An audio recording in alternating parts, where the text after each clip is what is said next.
this brings us to a very important question. We love our trilogies. We love talking about trilogies. And we love talking about movie franchises. So this Matrix is going to be number 4.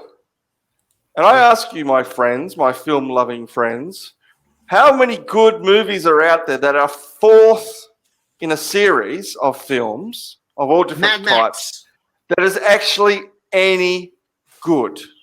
Mad Max. Mad Max Fury Road, to me, might be about it. I might have a couple more, but that's the only standout to me at this point. But I feel like that's not even one that can count because while it is a Mad Max franchise, it is not a Mad Max continuation. Like that's not Mel Gibson. Yes, it is. It's it's just played by a different guy. It's an interesting. It's an interesting one, right? Because the way I heard George Miller say it, who's an Australian, explained it that, and I've never heard this put for a movie series before, I thought it was just great. He said the idea of the Mad Max movies are not that they have to make sense to each other as much. Right. The idea is that Mad Max movies are stories being told by people 100 years after Mad Max lived. And they're not stories written down or documented in any serious way, but like the story of Robin Hood or King Arthur or any number of myths. That makes a lot of sense. They change. They overlap. No one quite knows what's true. No one knows what's quite not true. But the stories live on, like the story of Noah's Ark, right?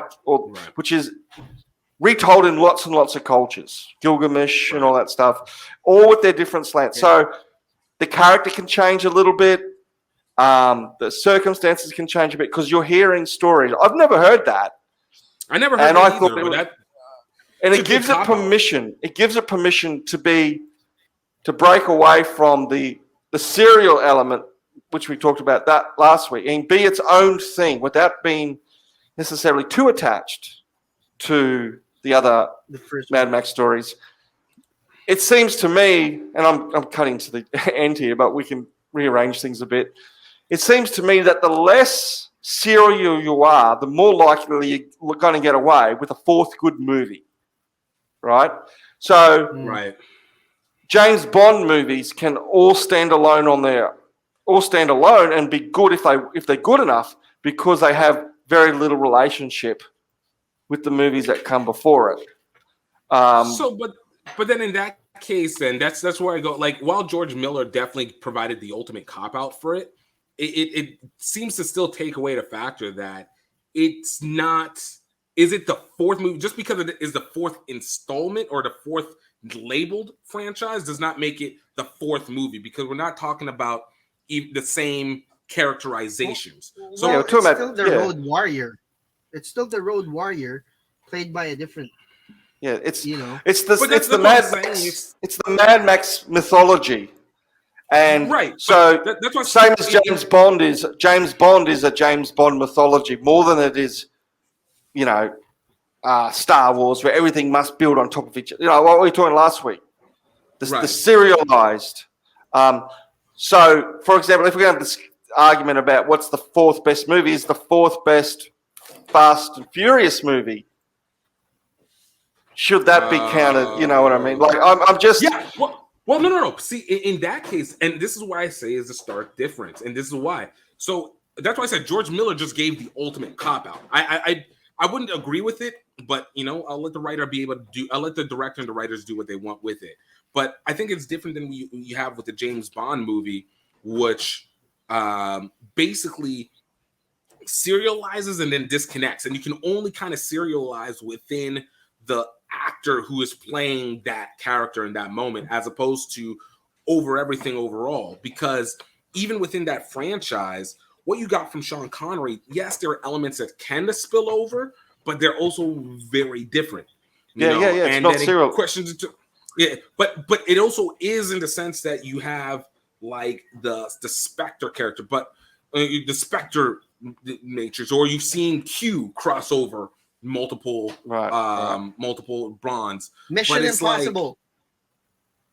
See, now that's a movie that I think has just barely gotten away. And I think, all right, so to get the answer to your question, the real answer to the question, I think it only matters. I think a fourth movie can only work if it's a reboot. And I mean, what I mean by reboot is that it completely changes the element of what the third movie provided. So using Fast and the Furious, Fast 1, Too Fast, Too Furious,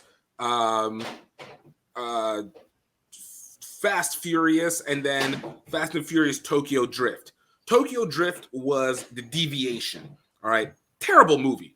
But what they got to be able to kick into 5, 6, 7, 8, 9 was adjusted from it being car racing to heist movie.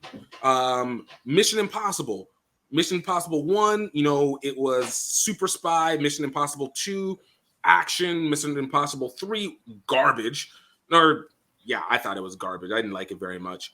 But it became the deviation to now 4, 5, 6 being just action movies as opposed to spy thrillers. Though I guess. So you're saying that after 3 movies, the franchise needs to have a circuit breaker of some sort, even if it's a bad movie, and then it needs to reset all over, not all over again, but really something really fresh has to dig back in. Exactly, which is why we had a situation even with Star Wars. Even though the order is supposed to be 99, 1, 2, 3, then 4, 5, 6 in the 70s, 80s. But like when you got to the fourth one, this is the DV. Actually, it never actually reset. I can't even use that as a good example because they just keep digging themselves into the holes of getting more mundane. But they tried to do a little bit of the deviation with the second and third episodes of the movie to make it a more darker Darth Vader story than they did with Empire Strikes Back, and kind of maybe more to the extent of The Last Jedi. So you talk which set of trilogies are you talking about here? So I was talking about with Star Wars, 99, 2004, 2005. Right. Okay. Yeah, that's the Darth Vader era. The prequels are interesting, both with Star Wars and Lord of the Rings. They both went back, and quite unsuccessfully in some definitely with the Hobbits.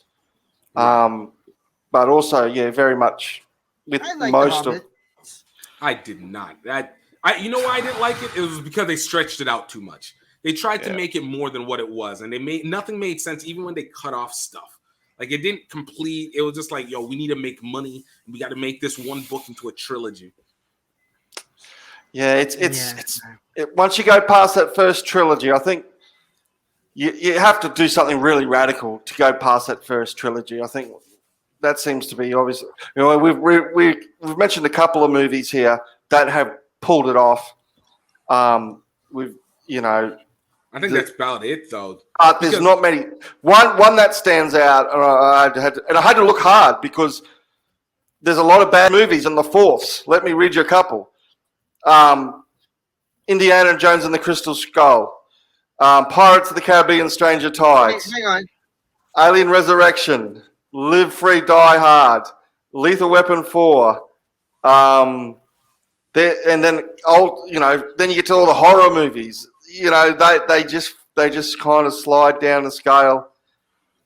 Toy Story 4 is one that seems to people like. I haven't seen it actually. Honestly, but even in Toy Story 4, it was good. Like it was solid because they have such a they have like such a much. Yeah, people loved it. I thought it was just solid. But I think the third, but it didn't match the third one. Like the third one was epic. The tension that you felt where you thought the toys were gonna die, Andy giving it away to the little girl. Like it said, and I don't think you can come with a Toy Story 5 unless you completely are changing the deviation. But the characters can't grow. And I think the issue comes when it comes to these is that the reason why it's so difficult to make a fourth one, let alone make a third one, is because we live on a three arc storyline. Living. Yeah, 3-act structure. You have your beginning, your 3-act structure, your middle, beginning, your middle, and your end. Like once you get past that, like what do I need to learn about? Yeah.